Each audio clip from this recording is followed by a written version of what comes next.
Hello friends, PDW के एक नए एपिसोड में आप लोगों का स्वागत है। दोस्तों, अभी कुछ दिन पहले यूएस ने अपना नेशनल सिक्योरिटी स्ट्रेटजी को अनवेल किया है।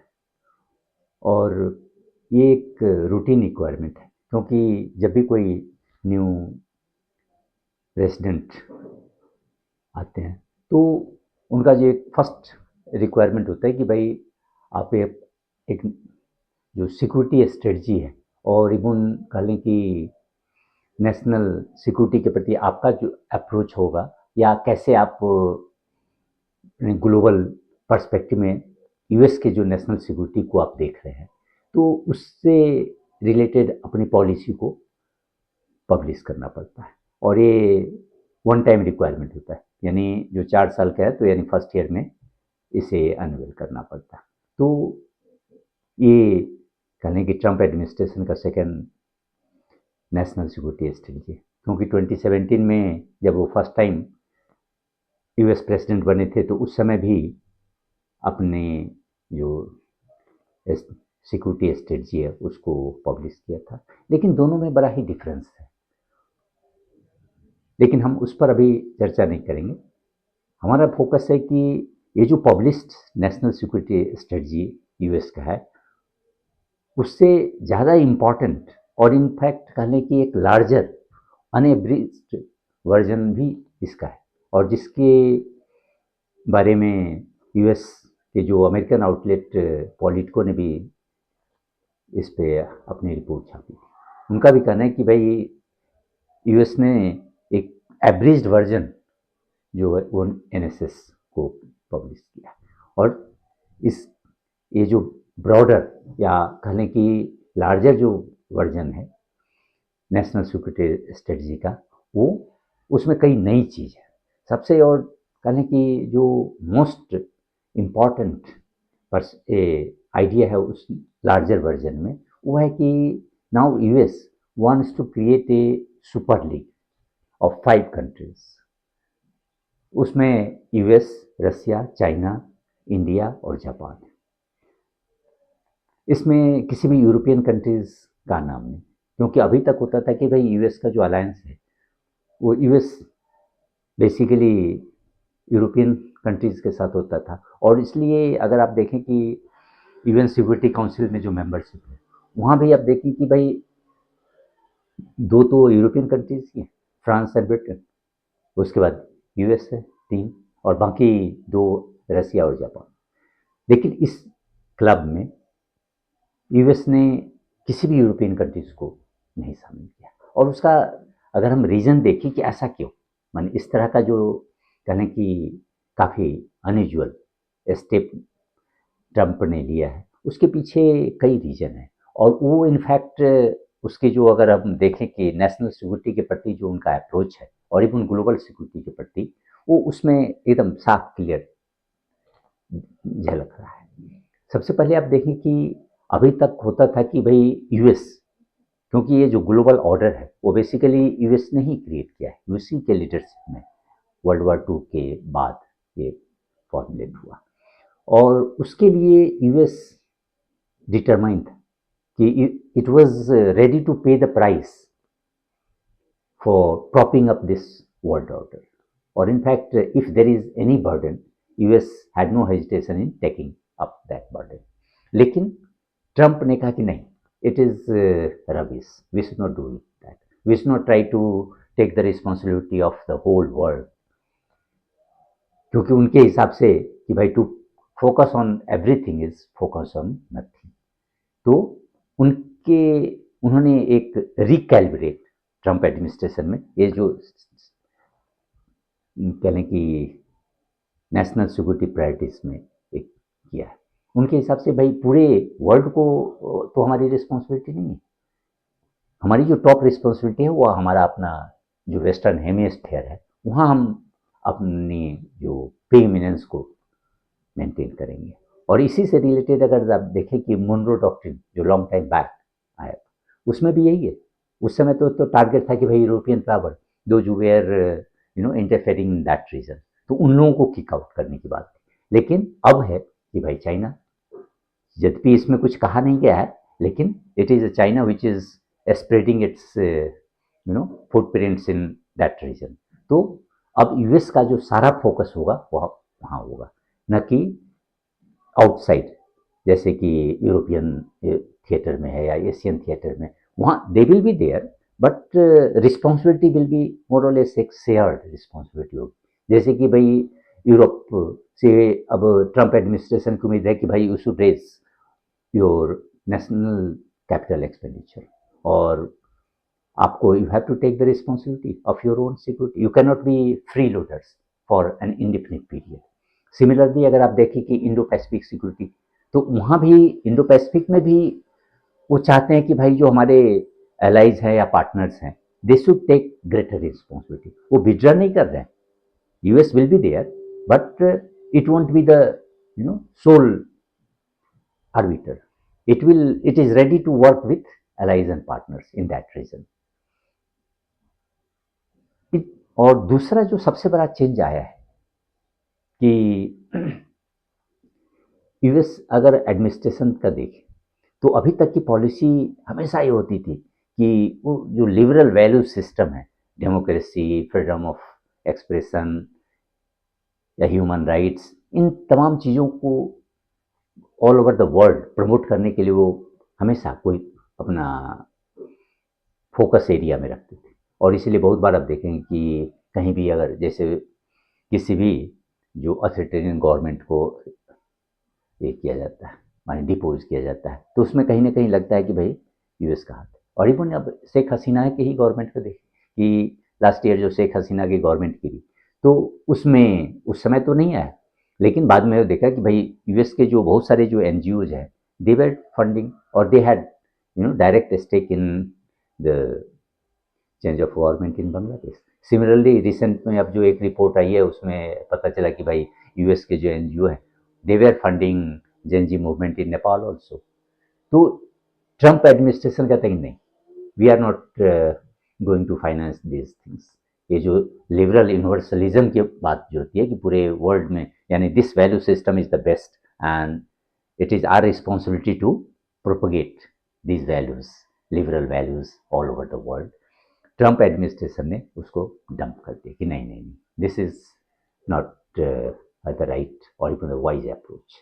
उनके हिसाब से कि भाई हर कंट्री को अपना जो पथ है वो चूज करने का पूरा अधिकार है, और इसीलिए उनकी जो पॉलिसी है वो बेसिकली कह लें कि civilisational plurality, and which is very much in consonance with the preferences of all the major powers like China, Russia और इवन इंडिया।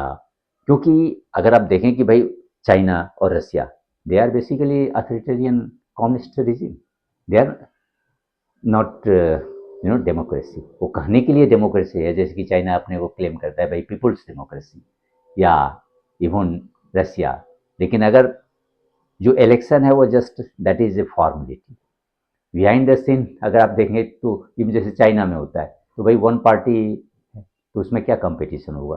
वो पार्टी जिसको भी नॉमिनेट करती है इलेक्शन के लिए, तो बस people have only one choice, either you vote और do not vote, there is no competition. तो वो कहने के लिए डेमोक्रेसी, एक्चुअल में तो कुछ है ही नहीं। तो अब ट्रम्प एडमिनिस्ट्रेशन को है कि नहीं, we should not get involved in these things. We are ready to accept whatever the path any country chooses, whether it is authoritarian or democratic or anything. That is up to them. We have nothing to do with that. तो इसके कारण हुआ कि भाई it has open a new space और new dynamism in great power relations. और इसी को मद्देनजर रखते हुए आप देखें कि ये दोनों को, एक तो होती है कि भाई सुपर कॉप, ये जो ग्लोबल कॉप बनने की हमें जरूरत नहीं है, और दूसरा कि वी आर रेडी टू को exist with other political systems. तो उसके बाद ट्रम्प को कोई प्रॉब्लम नहीं है कि ये चाहे वो रसिया हो या चाइना हो, इंडिया हो, इन सबों के साथ वर्क करने में। इसीलिए उन्होंने ये एक सुपर क्लब का आइडिया प्रपोज किया, और उसमें होता है कि भाई ये इकोनॉमिक बेस्ड, इकोनॉमी है, economically they are important, but that is not the main criteria, it is the mainly ये आपको military capabilities that has been taken into consideration. क्योंकि अल्टीमेटली अगर आप कहीं भी, चाहे वो पीस हो या सिक्योरिटी हो, वो अगर आप इन्फोर्स करना चाहते हैं at the global level, you must have the military capabilities. इसलिए कि यूएन फोर्सेस तो होंगे ही कहीं भी, पीस इन्फोर्समेंट की जब बात होती थी तो, या पीस कीपिंग जो ट्रूप्स होते हैं यूएन के तो है, लेकिन उसके लिए पीस इन्फोर्समेंट, उसके लिए तो फिर आपको वाले यूएन सिक्योरिटी काउंसिल से परमिशन लिया जाता है। लेकिन अल्टीमेटली द मेन जो स्टेक होल्डर्स हैं, उन उनकी जो मिलिट्री कैपेबिलिटी है दैट इज इम्पॉर्टेंट। और इसीलिए इस ग्रुपिंग में आप देखें कि ट्रंप एडमिनिस्ट्रेशन और यूएस ने यूरोप को नहीं शामिल किया, किसी भी यूरोपियन कंट्री को, क्योंकि उनको लगता है कि they are still they are free loaders, they are dependent upon US for their own security. So if they cannot guarantee their own security, what is the point in taking them into new group or even to manage the global affairs? There is nothing. तो इसीलिए उन्होंने पहले तो अपना dump कर दिया कि भाई you take your own defence responsibility, we are not going to finance your security any more. तो पहले तो भाई आप अपना काम करो, और इधर मिलिट्री कैपेबिलिटी के आधार पर उन्होंने ये जो इम्पोर्टेंट कंट्रीज है 5, उनको चूज कर लिया। क्योंकि भाई अगर आप देखें मिलिट्री में तो भाई यूएस के बाद चाइना और रशिया ही आता है, देन इंडिया इज देयर, और जापान।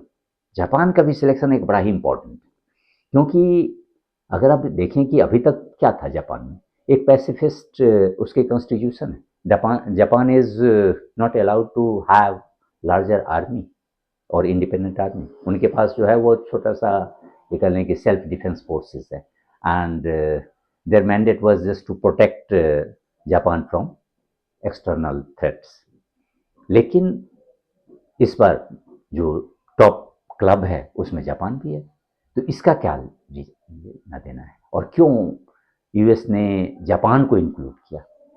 तो अब अगर आप इसके पीछे देखें कि जब से शिंजो अबे पावर में आए हुए थे, चाहे वो 2006-7 में हो या फिर 2012 से 20 तक, तो वो जो एशिया के जो कह लें कि सिक्योरिटी, मैंने gravity of security in east Asian और इवन द इंटायर कह लें एशियन कंटिनेंट, उसको काफ़ी सीरियसली ले रहे हैं। क्योंकि अगर ईस्ट एशिया में भी देखें तो nuclear threat from China,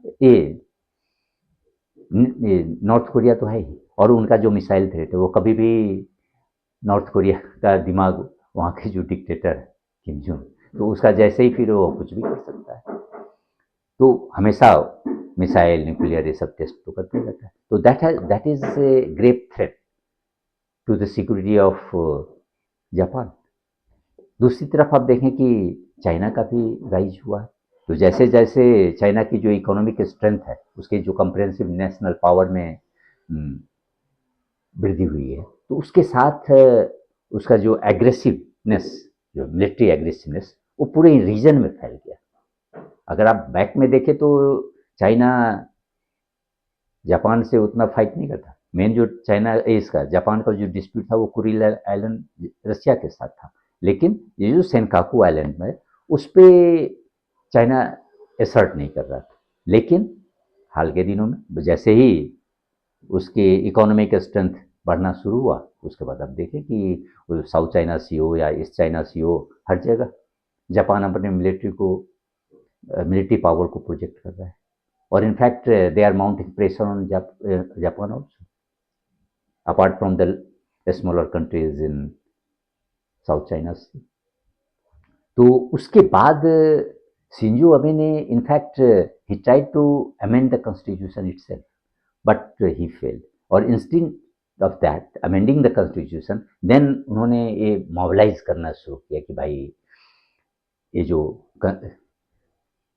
pacifist constitution उसका री इंटरप्रिटेशन करें, क्योंकि तभी हम, और एक चाइना के कारण वहाँ एक जनरल भी थ्रेट तो था ही स्केयर जापान में कि भाई अब हम जैसे अभी तक डिपेंडेंट थे एज ए यूएस के ऊपर, वो संभव नहीं है, क्योंकि ट्रंप एडमिनिस्ट्रेशन ने पूरी तरह एक्सपोज कर दिया कि एक तो भाई आप अपना डिफेंस बढ़ाओ, और इवन उनकी जो अनप्रडिक्टेबिलिटी है वो एक स्पेशल कंसर्न फॉर जापानीज। तो उसके बाद शिंजो अबे ने एक जो सिक्योरिटी स्ट्रेटजी में उसमें बदलाव लाने के लिए अपना पूरा प्रयास किया। उसके बाद अगर लेकिन मेजर जो चेंज आया है वो बेसिकली 2020 में आया। उस समय जो प्राइम मिनिस्टर फूमियो किशिदा है, और खास करके जब 2022 में यूक्रेन वॉर स्टार्ट हो, रशिया ने अपना special military operation so called वो स्टार्ट किया 20 फरवरी 2022 में। उसके बाद जापान को एक रियल थ्रेट अनुभव हुआ, क्योंकि उनको ये लगने लगा कि भाई अब जैसे ही अगर रसिया सक्सीड हो जाता है अपने मंसूबे में वहाँ, तो फिर नेक्स्ट डे ईस्ट एशिया की बारी आएगी, क्योंकि ईस्ट एशिया में तो भाई again another power is there, China. और चाइना भी अब ऑलरेडी मिलिट्री असर्टिवनेस को तो दिखा ही रहा है, तो इट में पोज ए सीरियस थ्रेट, और इट में अटैक जापानीज लैंड। तो उसके कारण उन्होंने कहा भी था जून में, अगर देखें कि जून 2022 में, तो Ukraine is today, tomorrow will be south Asia A east Asia.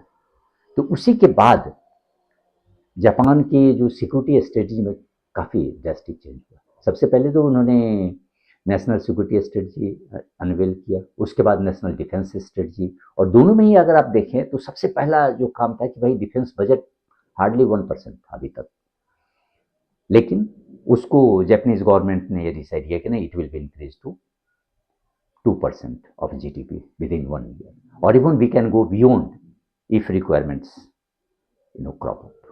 तो उसके बाद सबसे बड़ा हुआ कि भाई रिसोर्स की कोई कमी नहीं होगी, हमें अपने जो डिफेंस कैपेबिलिटीज है उसको बढ़ाना पड़ेगा to cope with new emerging challenges. तो एक तो उन्होंने किया, और उसके बाद जैसे ही रिसोर्स का मामला खत्म हुआ, तो then they also change their paradigm, security paradigm. उसमें पहली बार, अभी तक तो होता था कि सेल्फ डिफेंस फोर्सेस वो केवल अपने को प्रोटेक्ट करती, यानी दैट वाज फॉर, नाम से ही पता चलता है कि भाई डिफेंस फोर्स माने it will defend the country against external threat. लेकिन यहाँ क्या किया कि भाई एक काउंटर स्ट्राइक कैपेबिलिटीज की बात आती है। उन्होंने कहा कि नहीं, केवल हम अपने को डिफेंड ऐसे नहीं कर सकते, in fact we must have the deterrent capability,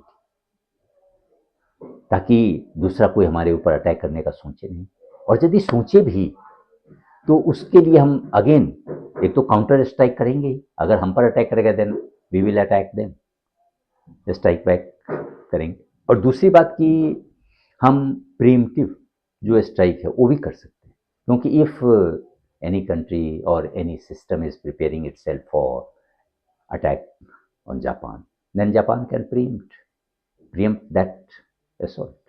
तो इस तरह से जो प्रिम्प्टिव स्ट्राइक और काउंटर स्ट्राइक, ये दोनों के माध्य के आइडिया को जापान ने एम्ब्रेस किया। और उसके लिए तो जरूरी है कि भाई अगर आप अपने डेटरेंट कैपेबिलिटी डेवलप करना है, तो भाई आपका जो मिलिट्री सिस्टम है या आपके जो डिफेंस प्लेटफॉर्म है उसके ऊपर खर्च करना पड़ेगा। और इसीलिए जापान ने प्लान बनाया कि भाई we will buy 400 to 500 Tomahawk long range cruise missiles, or even they wanted to develop their own indigenous long range missiles also, like type 12 upgraded type 12 anti-ship missiles। Even cyber में दोनों ही offensive and defensive capability को भी बढ़ाने पर उस जो defence strategy है उसमें इस पर जोर है। साथ ही अभी आप देखें कि यूक्रेन वार से एक ड्रोन वॉरफेयर का कंसेप्ट उभर के आ गया, क्योंकि इसमें अब उतना फोकस नहीं है टैंक और एयरक्राफ्ट वगैरह पर, इसमें है कि भाई फोकस जो अनमैन्ड एरियल व्हीकल्स उसको हम कैसे यूज करें, और वो पूरी तरह दिख रहा है। अगर आप देखें यूक्रेन वार में, इवन इंडिया के साथ, इंडिया का और पाकिस्तान का जो 4 डे कन्फ्लिक्ट हुआ उसमें भी ड्रोन वॉरफेयर हुआ दोनों ही साइड से। तो now this unmanned aerial vehicle और unmanned maritime systems, they are the future. और Japan now plans to invest heavily in that area. इसके अलावा भी जापानीज का जो अपना प्लान है कि भाई हमारी जो मिसाइल डिफेंस कैपेबिलिटी है उसको भी इन्हांस करेंगे, अदर जो डिफेंस प्लेटफॉर्म है उसको भी हम उस पर फोकस करेंगे। तो इस सब के कारण आप देखें कि Japan is going to be third largest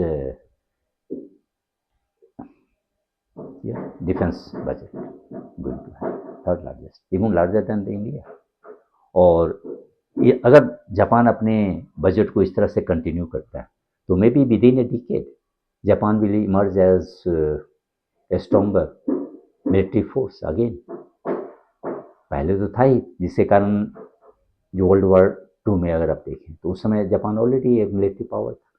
तो in 30s we can expect Japan as another और reemergence of Japan as military power. तो इसीलिए इस ट्रेंड को देखते हुए ट्रंप ने जापान को इंक्लूड किया, क्योंकि उसमें देखा कि भाई Japan is ready to play a greater role. तो इस सुपर क्लब में जापान ऑलरेडी है। लेकिन अगर आप देखें कि भाई इंडिया को अगर इसमें ज़्यादा रोल प्ले करना, और इनफैक्ट इंडिया को भी फ्यूचर में अपने, अब देख लें कि भाई कम से कम 3 साल तो और किया है ट्रंप का एडमिनिस्ट्रेशन, और ट्रंप की एक प्रायोरिटी है कि भाई इकोनॉमिकल एक्सपेंडिचर वो हम सबों के ऊपर खर्च नहीं करेंगे, और always he wants to share the burden with others. तो इस अगर फ्रेमवर्क में देखें तो भाई इंडिया को अपनी जो डिफेंस कैपेबिलिटी है वो इन्हांस करना पड़ेगा। और दूसरी बात कि ये सारे जैसे साउथ कोरिया है, जापान है, ऑस्ट्रेलिया है, इवन एशियन कंट्री है, उनके साथ जो अपनी जो सिक्योरिटी पार्टनरशिप है उसको स्ट्रेंथन करें, ताकि इससे हो कि भाई इंडिया कैन प्ले नेट, जैसे अभी इंडिया क्लेम करती है ना भाई we are net security provider in Indian Ocean, तो similarly it can be a net security provider in Indo Pacific region, और वो ट्रंप एडमिनिस्ट्रेशन को that will be pleasing to their ears. तो इसीलिए अब देखें कि फ्यूचर अगर रियल टर्म्स में, क्योंकि यूएस की जो टॉप प्रायोरिटी है वो भाई अपने जो एक्स्ट्रावेगेंट एक्सपेंडिचर है उसको हम कम करें। वो चाहता है कि भाई अदर जो मेजर पावर्स हैं और इवन जो अदर मिलिट्री पावर्स हैं उसको भी हम इन्वॉल्व करें और उसके साथ हम ज्वाइंट अपना करें, ताकि ये होगा कि यूएस का जो बर्डन है वो खत्म हो जाएगा, उतना नहीं रहेगा, और that will have great effect on economy, क्योंकि यूएस हर चीज़ को अभी इकोनॉमिक लेंस से देख रहा है, चाहे वो रसिया के साथ रिलेशन हो या चाइना के साथ हो या इंडिया के साथ हो। अभी इंडिया के साथ तो बड़ा क्लोज रिलेशन था, और अभी आप देखें कि ट्रेड के कारण किस तरह से दोनों में टेंशन बना हुआ है, जबकि डिफेंस और अदर जो भी डिफेंस टेक्नोलॉजी या अदर जो भी फील्ड है वहाँ नॉर्मल ऑपरेशन चल रहा है, लेकिन ओवरऑल अगर आप देखें तो ये जो इरिटेंट है वो कंटिन्यू कर रहा है। तो इसीलिए फ्यूचर में देखना पड़ेगा कि भाई किस तरह से ट्रंप अपने इस आइडिया को एग्जीक्यूट करता है, माने ये जो सुपर क्लब बनता है उसकी रिस्पॉन्सिबिलिटी क्या होगी और उसका एजेंडा क्या होगा, फ्यूचर में किस तरह से ये ग्लोबल जो अफेयर्स है उसको मैनेज करता है। और इसके लिए in the mean time India should strengthen its own capability, and then it will be in a better position to play a greater role in global affairs. धन्यवाद।